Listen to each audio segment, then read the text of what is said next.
Hello, good evening.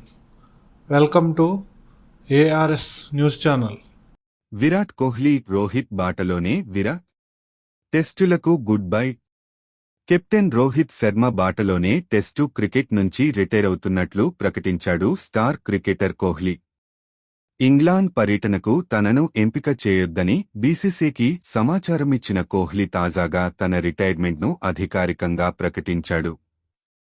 BCCA వారించినప్పటికీ Kohli పట్టింకోలేదని తెలుస్తోంది. Breaking news వచ్చింది. టెస్టులకు king Kohli retirement ప్రకటించాడు. 14 ఏళ్ల టెస్టు కెరీర్ తనకు ఎంతో సంతృప్తిని ఇచ్చిందని పేర్కొన్నాడు. టెస్ట్ క్రికెట్లో భారతదేశం తరపున అత్యధిక పరుగులు చేసిన 4వ ఆటగాడిగా కోహ్లీ రిటైర్ అయ్యాడు.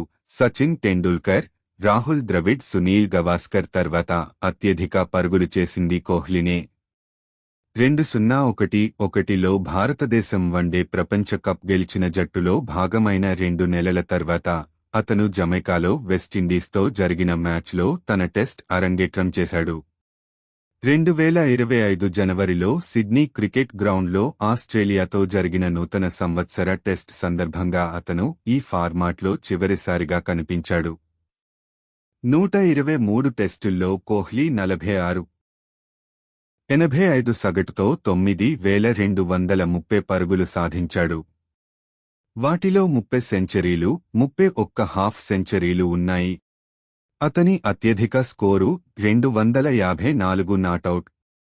2019లో పుణెలోని మహారాష్ట్ర క్రికెట్ అసోసియేషన్ స్టేడియంలో దక్షిణాఫ్రికా అతను తన ఈ అత్యుత్తమ ప్రదర్శన చేశాడు.